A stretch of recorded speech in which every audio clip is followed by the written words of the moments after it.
जब तक किसी काम को पूरा समर्पण से ना किया जाए तब तक वो उभर के नहीं आता।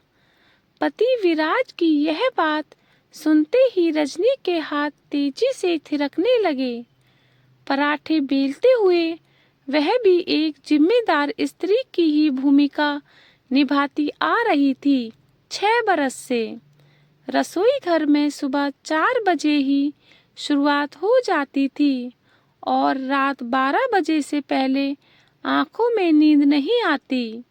वजह था उसका संगीत का अध्यापक जीवन साथी पहले सुबह 6:30 बजे विद्यालय जाता पढ़ाने को, फिर जो दौर शुरू होता ट्यूशन का वो रात 10 बजे से पहले ना थमता। घर की दशा आर्थिक दशा ही बदल दी थी उसने अपनी कड़ी मेहनत से।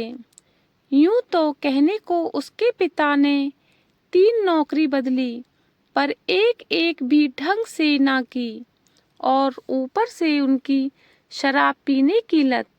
माँ की घर चलाने की जद्दोजहद देख वह जो काम मिलता खाली समय में करता। उसने घर की माली हालत देखते हुए अपने प्रिय विज्ञान को छोड़कर कला विषय चुना और उसमें भी संगीत। विज्ञान पढ़ने को धन चाहिए था और संगीत ने उसके पेट में रोटी डालने का काम किया। रात के छोटे छोटे जागरण और कार्यक्रम ने तब उसे पता चला कि संगीत बड़े आदमियों का शौक होता है। बस समर्पण से जुट गया। 4 डिग्रियां लेने के बाद उसे एक अच्छी नौकरी मिली और घर के हालात 4 पायदान ऊपर हुए। धनी परिवार की बेटी रजनी से अच्छी शादी हो गई। रजनी तो समर्पित बहू की भूमिका में थी ही, पर एक समर्पित बेटे की भूमिका का दबाव पहली बार इतना ज्यादा देखा रजनी ने। विराज की तनख्वाह आती उसके ससुर के हाथ में। शाम को शराब की बोतल का स्थान अब देसी से बदलकर अंग्रेजी का हो गया था। साथ में सूखे मेवे उनके स्वास्थ्य की जरूरत थे। बाकी पान बीड़ी सिगरेट और हर शुक्रवार की पहली फिल्म के शौक अभी भी जो के त्यों थे। उनकी पत्नी रमा जी भी अपने दबे शौक बेटे की कमाई से पूरे करने लगी। अब विवाहित बेटी नीता का बिस्तर और खर्च विराज के सिर पर आ पड़े, क्योंकि समर्पण की शर्त ही यह है कि अपने और अपनी जरूरतों के विषय में सोचना गलत होता है। विराज को भी पिता के बिना चैन न मिलता। अक्सर वो उन्हीं के साथ सो जाया करता। रजनी अपने कमरे में प्रतीक्षारत रहती। कोई शिकायत करती भी तो सुनवाई नहीं होती, ये पक्की बात थी। फिर भी किसी तरह वो एक बच्ची की माँ बन गई।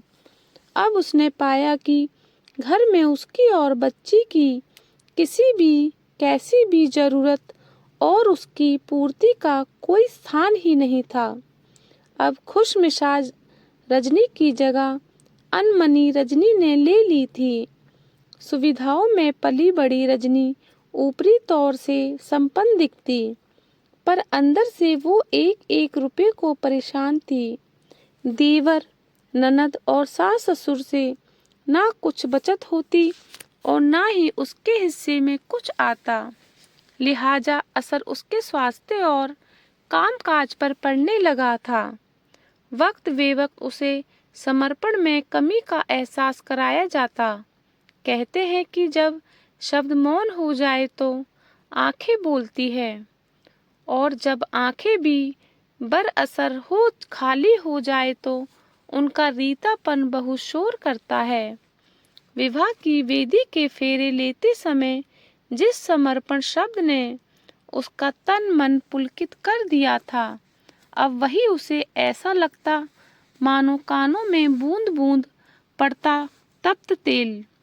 बेटी भी 5वीं कक्षा में आते आते अपनी माँ की जिंदगी की कशमकश को समझने लगी थी।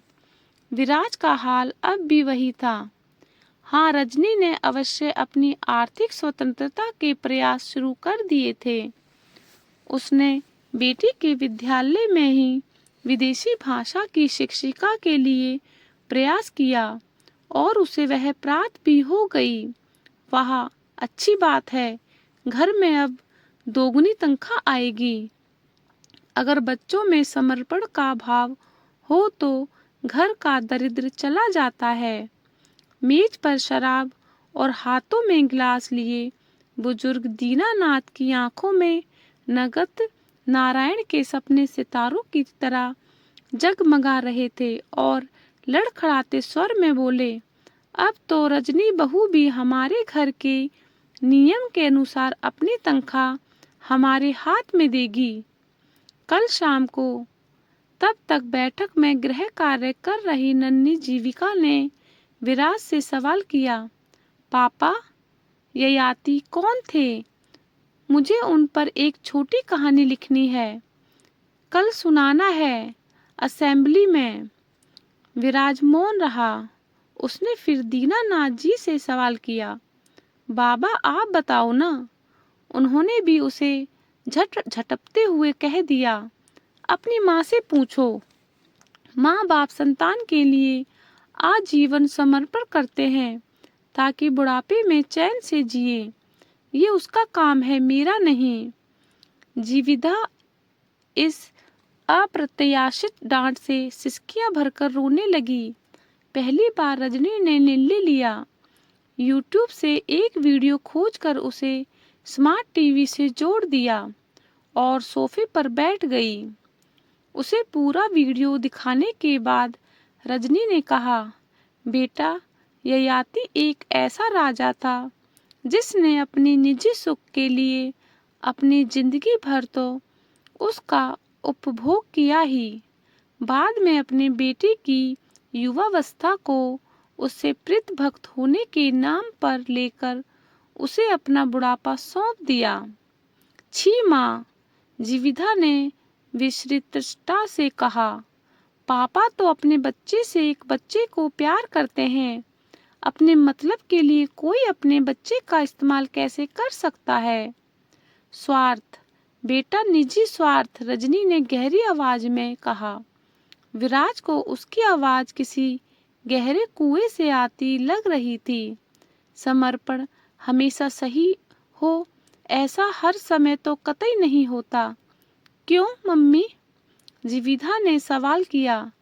राजा ययाति ने चक्रवर्ती सम्राट बनने का आशीर्वाद भले ही दिया, पर अपने आनंद के लिए बेटे पर बुढ़ापे का कष्ट क्यों लाद दिया? मतलब यह भी हो सकता है कि उन्होंने खुद सारे सुख अपने लिए रख लिए हों और संघर्ष अपने बेटे को दे दिए हों। दीनानाथ जी को अचानक उस वीडियो में पुरु और ययाति में अपना अक्स दिखने लगा और नशा चढ़ने की बजाय हिरण हो उठा। वो गिलास मेज पर रख जोर से चिल्लाए, बंद करो ये वीडियो। और रजनी ने दृढ़ शब्दों में उत्तर दिया, मैं पुरु नहीं बन सकती, मुझे समर्पण अस्वीकार है। दोस्तों, लाइक करो, सब्सक्राइब करो। Thank you friends.